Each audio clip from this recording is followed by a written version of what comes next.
Surprise! Nintendo dropped 3 more games on the Nintendo Switch Online service without any warning. This week we're getting the early Nintendo Entertainment System version of Pinball, as well as the half-monkey, half-human antics of Congo's Caper, and the beat-em-up thrills of Rival Turf, both on the Super Nintendo. That's cool, but are any of these games actually worth playing? In order to answer that question, I decided to flip through the pages of classic video game magazines like Electronic Gaming Monthly, GamePro, Video Games and Computer Entertainment, and more to see what the critics said about these games when they first came out. Brace yourself, because it's time for another jam-packed episode of the Nintendo Switch Online Review Crew. We're going to start off this episode with an incredibly brief look at pinball. Why so short, you might ask?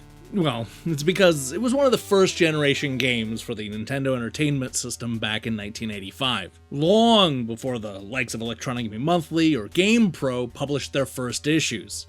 And while there were certainly other magazines on the newsstand at the time, none of them were using a proper scoring system or even being that critical, to be honest. The truth is, of the hundreds of magazines that I've archived, I was only able to find one that bothered to review the original Pinball. That magazine was the UK's own Nintendo Magazine System, which wrote a capsule review for Pinball in their very first issue, which was published only 7 years after the game first came out. Needless to say, they were not impressed. This is a real Nintendo oldie and has been completely eclipsed by the immeasurably superior Pinbot, which is based on a real pinball table. Unless you're after a particularly subpar pinball game for your Nintendo, avoid. Now, well, Pinbot isn't on the Nintendo Switch Online service, but I agree with this review. Avoid.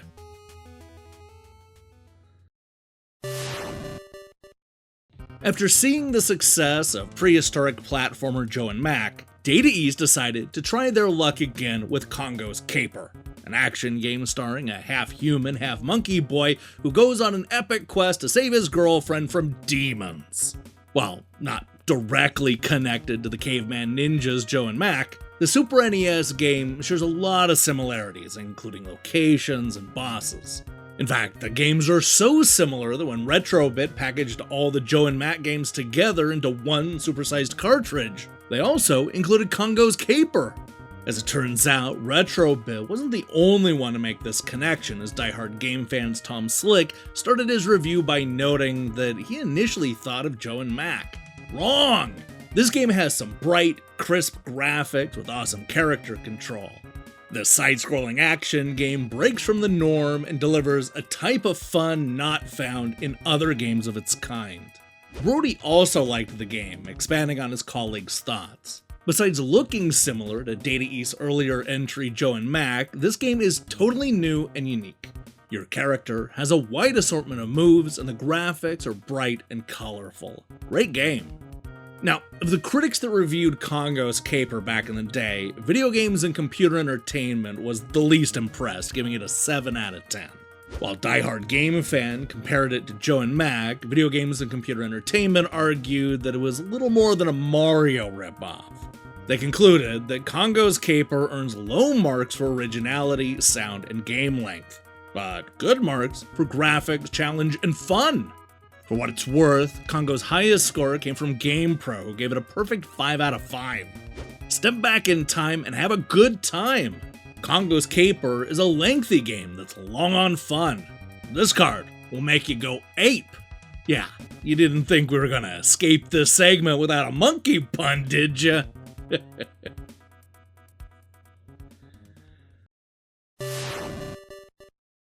Born out of the success of beat-em-ups like Final Fight and Streets of Rage, Rival Turf is the first game in the Rushing Beat trilogy, which also included both Brawl Brothers and the Peacekeepers.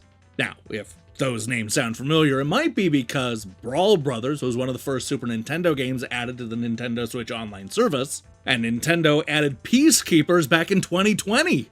Yeah, for whatever reason, they decided to release the games completely out of order, with the very first installment coming out last. But hey, let's not get hung up on the whole weird release strategy thing, because Rival Turf is a solid enough brawler that is probably best remembered for its questionable cover art and magazine ads. Compared to the likes of Final Fight or Streets of Rage, the critics were not as kind to Rival Turf. Electronic Gaming Monthly's resonant fake ninja Sushi X went as low as a 5 out of 10, complaining that he was sorely disappointed. The graphics aren't the best ever seen, and the music lacks variety. The 2-player mode is okay, but not spectacular. Just having a 2-player mode is good enough, as it can be fun when playing with your friends. As a 1-player fighting game, it's only average. Ed gave it a slightly higher 7 out of 10, but agreed with some of the criticism. While there could have been more moves, the ones that are here are very effective once mastered. Pounding up your friends as you play can be fun, and I guarantee a few laughs in an otherwise serious type game. As I look around at the different critics, I can't help but see a variety of middling scores for Rival Turf. Nintendo Power gave it a 3 out of 5, Super Play gave it a pitiful 58%, N-Force went with a very nice 69, and Video Games and Computer Entertainment handed out yet another 7. Which is actually on the higher side of things. The lowest score I could find came from Nintendo Magazine System, which gave it a 48% and complained that originality obviously wasn't high on the list of priorities as far as the design of Rival Turf went.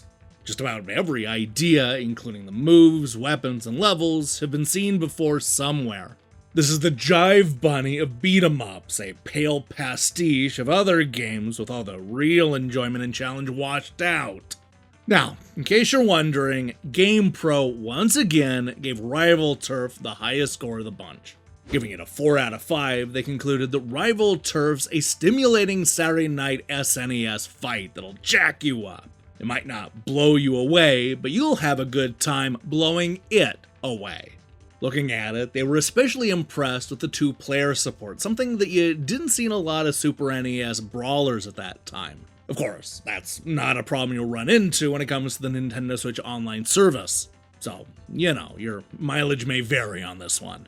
Look, Rival Turf is fine, but in my opinion, you're better off playing the far superior sequels. Hey, thanks for watching this episode of Nintendo Switch Online Review Crew. If you liked what you saw here, then you should know that we post new episodes every single time Nintendo adds new retro titles to their subscription service. In other words, it's a little sporadic. We have a whole playlist full of these episodes too, so I strongly recommend you check them out. They're just waiting to be watched. Now, here's the question I have for you.